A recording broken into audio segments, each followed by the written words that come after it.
Hello friends, PET 2023 का exam date आ चुका है। 28 से 29 अक्टूबर को एग्ज़ाम कंडक्ट होगा। ठीक है, एग्ज़ाम में क्वेश्चन की बात करेंगे तो 100 क्वेश्चन रहेंगे। पर क्वेश्चन 1 मार्क का रहेगा, टोटल 100 मार्क्स रहेंगे। ठीक है, 2 आवर्स का टाइम रहेगा, इनफ है। बिकॉज ऑफ मैथ्स के क्वेश्चन, रीजनिंग के क्वेश्चन काफ़ी कम आएंगे। ठीक है, लेकिन आपको नोटिस क्या करना है, सबसे पहली चीज़ कि इसमें 1/4 नेगेटिव मार्क है। यानी यदि आप कोई गलत उत्तर देते हैं तो आपका सही उत्तर में से 1/4 मार्क्स काटा जाएगा। ठीक है, तो बहुत केयरफुली आपको पढ़ना है, बहुत ऑथेंटिक चीज़ें पढ़नी है, बहुत कॉन्फिडेंट के साथ पढ़नी है। ठीक है, और दूसरी चीज़ आपको क्या ध्यान रखनी है कि ब्लैक और ब्लू बॉल पॉइंट पेन ही आपको यूज करनी है। ठीक है, चलो अब आपको देखना है कि कैसे 90+ मार्क्स आप गेन कर पाओगे। बहुत आसान है, बस ज़रा सा मेहनत करना है। ठीक है, चलो क्वेश्चन को देखो क्या स्टैंडर्ड है, कहाँ से क्वेश्चन आए हैं, किस लेवल पे क्वेश्चन आए हैं, किस सेक्टर से कितने क्वेश्चन आए हैं, और आपको पढ़ना कैसे है और सॉल्व करने का अप्रोच कैसा होना चाहिए। Question number first, what is the correct chronological order in which the following rulers ruled in India. Bharat में शासन करने वाले दिए गए शासकों का सही काल क्रमानुसार सही क्रम क्या है। शेरशाह सूरी, पहला शेरशाह सूरी, अकबर, अलाउद्दीन खिलजी, इल्तुतमिश। अप्रोच क्या होना चाहिए। शेरशाह सूरी का युद्ध हुआ था हुमायूं के साथ 1539 में, जो चौसा के नाम से जाना जाता है, जिसमें हुमायूं की पराजय हुई थी। और 1540 में दूसरा युद्ध हुआ था जो कन्नौज या बेलग्राम के नाम से जाना जाता है। और सूरी डायनेस्टी भारत में स्थापित हुई थी मुगल डायनेस्टी को प्रतिस्थापित करके। ठीक है, तो ये इनका टाइम पीरियड 1555 में शेरशाह सूरी की पूरी डायनेस्टी ही समाप्त हो गई थी, सूरी डायनेस्टी। ठीक, अकबर की बात करते हैं। 1556 में battle of Panipat, second battle of Panipat हुआ था, जिसमें अकबर ने हेमू को हराया था और फिर से भारत में मुगल डायनेस्टी की नींव रखी थी। तो इनका भी टाइम पीरियड हो गया।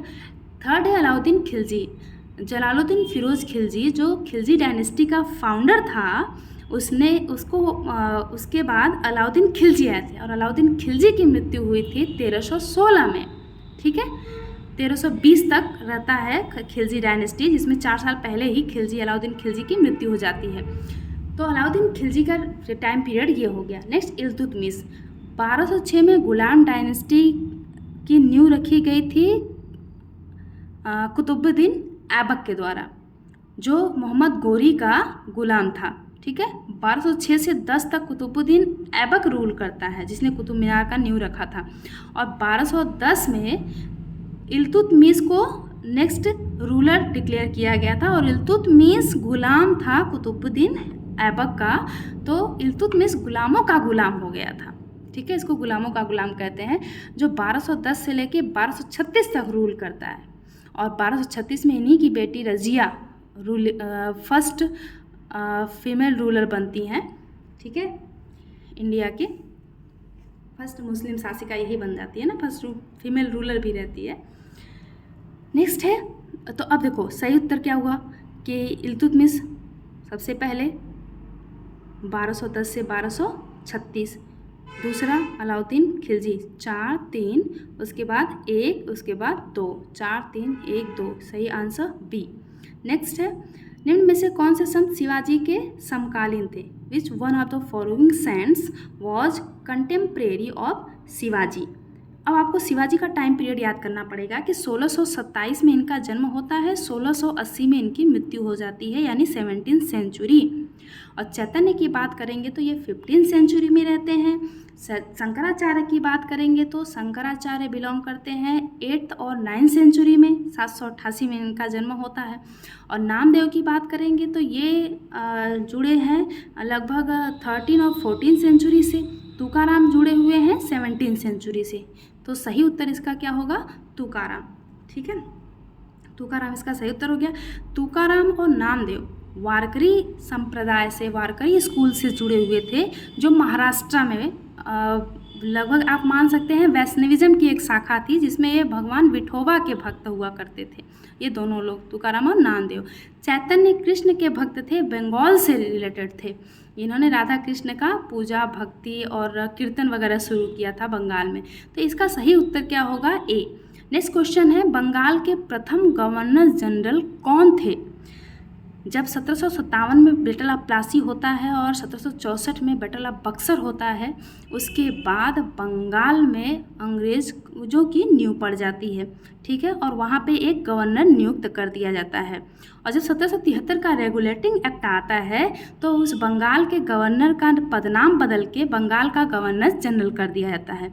और जिस समय ये एक्ट आता है और पदनाम चेंज होता है, उस समय बंगाल का गवर्नर कौन था? Lord Warren Hasting. तो बंगाल का अंतिम गवर्नर कौन हुआ? Lord Warren Hasting. और बंगाल का प्रथम गवर्नर जनरल कौन हुआ? लॉर्ड वॉरेन हेस्टिंग, ठीक है, राइट आंसर इज बी। और लॉर्ड क्लाइव की बात करेंगे तो 1848 टू 1856 इनका टाइम पीरियड।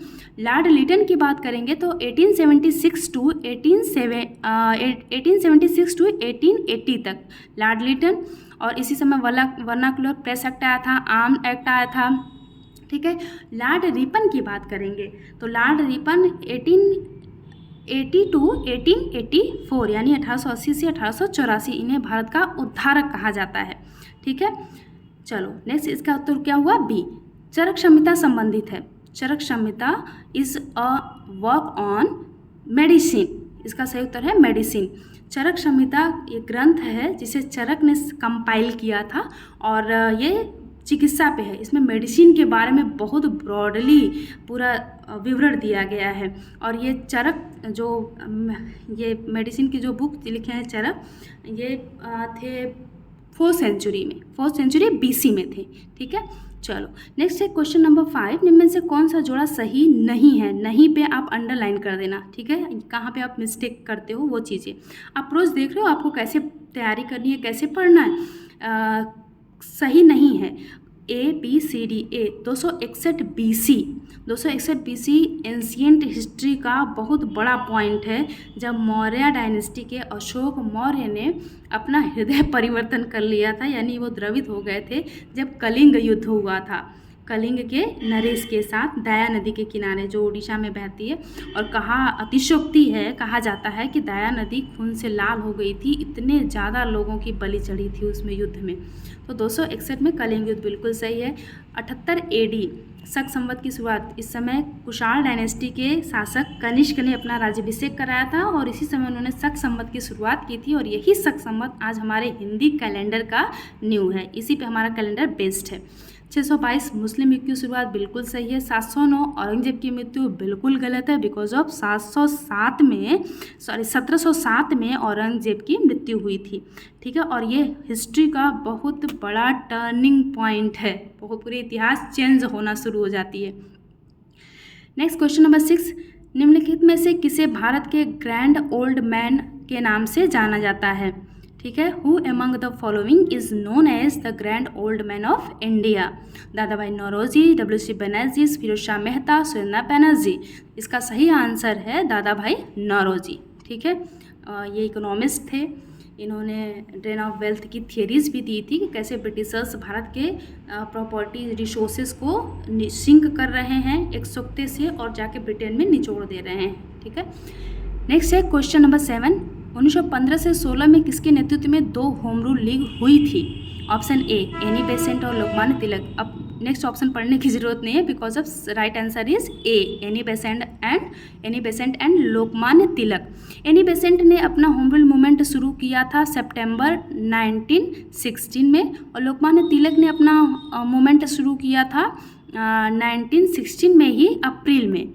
इनके जो होम रूल मूवमेंट थी तिलक की, वो उसके ऑल इंडिया 6 ब्रांचेस थी, जबकि बेसेंट की जो होम रूल मूवमेंट थी उसके लगभग 200 ब्रांचेस थी। दोनों के मूवमेंट अलग अलग थे, नाम तो एक ही है लेकिन मूवमेंट अलग थे, ताकि चूँकि दोनों के विचार अलग थे और ये नहीं चाहते थे कि वैचारिक मतभेद हो और किसी भी प्रकार से संगठन के अंदर ही विवाद हो और संगठन कमज़ोर पड़ जाए, आंदोलन कमज़ोर पड़ जाए। बाद में बहुत सारे नेता इसके सपोर्ट में आए थे, जैसे मदन मोहन मालवीय भी सपोर्ट किए थे, जवाहरलाल नेहरू सपोर्ट किए थे और मोहम्मद अली जिन्ना और मोतीलाल नेहरू, फिरोज शाह मेहता, कई सारे लोग इसके सपोर्ट में, सॉरी फिरोज शाह मेहता तो मर गए थे बेचारे कई सारे लोग इसके सपोर्ट में आए थे। ठीक है, लाला लाजपत राय भी आए थे इसके सपोर्ट में। और एक चीज़ आपको याद रखना है कि 1915 में एनी बेसेंट ने 2 पुस्तक लिखी थी, कॉमनवेल्थ और न्यू इंडिया, जिसमें उन्होंने स्वदेशी ये जो मूवमेंट था, होम रूल मूवमेंट, उसके बारे में जिक्र किया था, उसी को प्रमोट करने के लिए लिखा था। क्वेश्चन नंबर 8, ब्रह्म समाज की स्थापना किसने करी थी? राजा राम मोहन राय ने। रामकृष्ण मिशन की स्थापना किसने की थी? स्वामी विवेकानंद ने। ब्रह्म समाज 1828 में, रामकृष्ण मिशन 1897 में स्वामी विवेकानंद ने अपने गुरु रामकृष्ण परमहंस की याद में बनाया था। यह मिशन शुरू किया था और बेल्लूर में, वेस्ट बंगाल में इसका हेडक्वार्टर। आर्य समाज 1875, दयानंद सरस्वती। सत्यशोधक समाज 1873 और ज्योतिबा राव फुले। और ज्योतिबा राव फुले ने ही गुलामगिरी नामक एक पुस्तक लिखी थी जो बहुत इंपॉर्टेंट है। ये फुले थे यानी माली थे जो घर घर फूल पहुंचाते थे और ये दलित थे, तो दलितों के उत्थान के लिए ज्योतिबा राव फुले ने समाज बनाया था और B.R. अम्बेडकर इनके बड़े समर्थक थे। नेक्स्ट क्वेश्चन नंबर 9, करो या मरो नारा किसने दिया था? Who gave the slogan do और डाई? इसका सही उत्तर है महात्मा गांधी। जब क्विट इंडिया मूवमेंट स्टार्ट हुआ 1942 में, उसमें महात्मा गांधी ने कहा कि ये वो समय है कि या तो हमको भारत को आज़ाद कराना है या आज़ादी की इस लड़ाई में अपने प्राण गंवा देने हैं लड़ते लड़ते। क्यों? ताकि यदि हम भारत को आज़ाद न करा पाएँ तो इस गुलाम भारत में सांस लेने के लिए ज़िंदा न रहें। हमको इस हद तक लड़ाई लड़नी है कि या तो आज़ाद करवाना है या तो आज़ादी की लड़ाई में मर जाने हैं। तो डू और डाई का नारा उस समय आया था। क्वेश्चन नंबर 10 क्या है? जब सुभाष चंद्र बोस ने भारतीय राष्ट्रीय कांग्रेस के अध्यक्ष पद से इस्तीफा दिया तो इस पद का प्रस्ताव किसे दिया गया? इसका सही उत्तर है सी, डॉक्टर राजेंद्र प्रसाद। अब इसमें कन्फ्यूज़न ये होता है पट्टाभी सीतारमैया और डॉक्टर राजेंद्र प्रसाद को लेके। कैसे, मैं बताती हूँ। देखो, जब सुभाष चंद्र बोस हरिपुर कांग्रेस सेशन में प्रेसिडेंट पोस्ट के लिए इलेक्शन लड़े थे तो वो बिल्कुल अच्छे से, मतलब उस समय अगेंस्ट में कोई नहीं था तो जीत गए थे और सभी लोग चाहते थे कि बोस जी अध्यक्ष बने, प्रेसिडेंट बने हरिपुर में 1938 में। ठीक है, 1939 में क्या हुआ कि सुभाष चंद्र बोस फिर से एक बार कांग्रेस के प्रेसिडेंट्स के पोस्ट के लिए इलेक्शन लड़ना शुरू किए और ये पोस्ट कहाँ पे, ये सेशन कहाँ पे ऑर्गेनाइज हुआ था? त्रिपुरी कहाँ पे है? मध्य प्रदेश में है। ठीक है, जबलपुर के निकट है। लेकिन महात्मा गांधी ने उस समय अपना जो कैंडिडेट था वो पट्टाभी सीतारमैया को चुना था। तो इलेक्शन हुआ तो उसमें लगभग 1500 और कुछ वोट बोस जी पाए थे और पट्टाभी सीतारमैया को 1300 समथिंग वोट मिले थे। तो पट्टाभी सीतारमैया जब पराजित हुए तो महात्मा गांधी को लगा कि ये मेरी पराजय है और जब ये बोस जी को पता चला तो उन्होंने अपने पद से रिजाइन कर दिया और फिर उसके बाद ये पोस्ट दिया गया ना तो बोस जी को ना तो पट्टाभी सीतारमैया को, मिला किसको? डॉक्टर राजेंद्र प्रसाद को। और इसी समय सुभाष चंद्र बोस ने कांग्रेस छोड़ दिया और फॉरवर्ड ब्लॉक की स्थापना कर दी 1939 में ही।